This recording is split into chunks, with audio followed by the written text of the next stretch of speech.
तो कहता है मुझे जितनी गालियां देनी हो दे लो, लेकिन मेरे आका की इज्जत पे हाथ डालोगे ना। अगर मेरे आका की इज्जत पे हाथ डालोगे तो अभी तो हम करबला मैदान में इकट्ठा हुए हैं, उनकी इज्जत के लिए हम शहरों को भी करबला बना देंगे। कि नीतीश कुमार जी अपने आप को सेकुलर मानते हैं, हम तो कह रहे हैं कि अब आप सांप्रदायिक हो गए। एक तरफ तुष्टीकरण का हद हो रहा है कि आपके ही पूर्व एमएलसी तुष्टीकरण कर रहे हैं और कह रहे हैं कि हिंदुस्तान को करबला बना देंगे, और दूसरे तरफ भगवान राम के रामचरितमानस को जिस तरह खंडित करने का प्रयास किया जा रहा है, लोगों में द्वेष पैदा करने का प्रयास किया जा रहा है। स्पष्ट है नीतीश कुमार जी में हिम्मत नहीं है कि ना वो चंद्रशेखर के खिलाफ कार्रवाई कर सकते हैं, ना बलियावी के खिलाफ कार्रवाई सकते हैं। जनता दल यूनाइटेड के पूर्व एमएलसी गुलाम रसूल बलियावी ने झारखंड में एक बयान देते हुए कहा कि अगर आका पर यानी पैगंबर मोहम्मद पर कोई टिप्पणी करेगा तो हम हिंदुस्तान को करबला बना देंगे। इस विवाद के बाद बलियावी और उनकी जो पार्टी है और उनकी पार्टी के मुख्यमंत्री घिरते नजर आ रहे हैं। नेता विपक्ष विधान परिषद में सम्राट चौधरी ने भी उस पर हमला किया है। जिस तरह से ये बयान आया है, क्या लगता है कार्रवाई करेंगे नीतीश कुमार जी पर? देखिए, भारतीय जनता पार्टी का लोग कोई हमला नहीं करता है, बस स्पष्टीकरण चाहता है कि नीतीश कुमार जी अपने आप को सेकुलर मानते हैं, हम तो कह रहे हैं कि अब आप सांप्रदायिक हो गए। एक तरफ तुष्टीकरण का हद हो रहा है कि आपके ही पूर्व एमएलसी तुष्टीकरण कर रहे हैं और कह रहे हैं कि हिंदुस्तान को करबला बना देंगे, और दूसरे तरफ भगवान राम के रामचरितमानस को जिस तरह खंडित करने का प्रयास किया जा रहा है, लोगों में द्वेष पैदा करने का प्रयास किया जा रहा है। स्पष्ट है नीतीश कुमार जी में हिम्मत नहीं है कि ना वो चंद्रशेखर के खिलाफ कार्रवाई कर सकते हैं, ना बलियावी के खिलाफ कार्रवाई सकते हैं।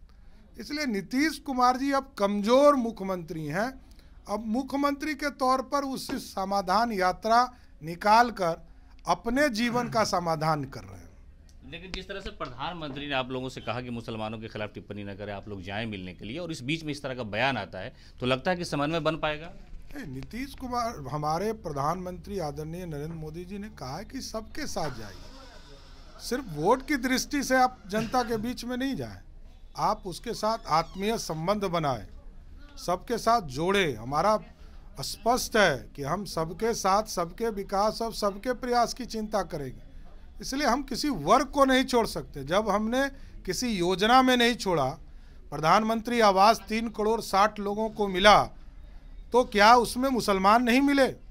क्या नल जल योजना की पानी की शुरुआत की गई तो क्या क्रिश्चियन समुदाय को हमने छोड़ा, बौद्धिस्टों को छोड़ा, क्या हमने दलित समाज को छोड़ा? तो जब नहीं छोड़ा तो क्यों आप छोड़ते हो? आप हमारे राजनीतिक कार्यकर्ताओं सबके साथ जाओ। बिजली कनेक्शन देने में हमने कोई धर्म विशेष नहीं देखा, उज्ज्वला योजना में धर्म नहीं देखा, तो हम काम किए हैं। बताओ कि हमने काम किया है, हम काम को आगे भी बढ़ाएंगे। सरदार जी, एक आखिरी सवाल है, क्या लगता है कि जिस तरह से आरजेडी या जनता दल यूनाइटेड इस तरह के बयान या इस तरह की सोच रखने वालों को सपोर्ट कर रही है, तो एक वोट बैंक को या 2024 और 25 को सामने रख करके इस तरह का प्रयास किया जा रहा है? देखिए, ये लोग, इसलिए हमने कहा कि सांप्रदायिक हो गए, क्योंकि ये लोग हिंदू मुस्लिम का कार्ड खेलना चाहते हैं, बैकवर्ड फॉरवर्ड की स्थिति बनाना चाहते हैं, हिंदू मुस्लिम कराना चाहते हैं। ऐसा कुछ होने वाला नहीं। हिंदुस्तान है और हिंदुस्तान राष्ट्रवाद से प्रतीक है। इस देश को आगे बढ़ाने की सबकी कल्पना है, चाहे हिंदू हो, मुस्लिम हो, सिख हो, ईसाई हो, सभी लोग इस देश को श्रेष्ठ बनाना चाहते हैं। इसलिए यहाँ कुछ नहीं चलने वाला है, यहाँ सिर्फ भारत चलेगा, बिहार चलेगा, दूसरा कुछ नहीं चलेगा। तो ये थे सम्राट चौधरी, जिन्होंने साफ तौर पे कहा है कि नीतीश कुमार जो है एक तरह से समझिए कि इन लोगों के दबाव में है और सेकुलर नेता अपने आप को कहते हैं, लेकिन जो धार्मिक राजनीति है उसके दबाव में आ गए हैं। बलियावी के बयान को लेकर के सम्राट चौधरी ने कहा कि ये सिर्फ हिंदुस्तान है, यहाँ संविधान चलता है और हम लोग जब तक रहेंगे ऐसे लोगों को न उठने देंगे, न ऐसी आवाज़ को उठने देंगे।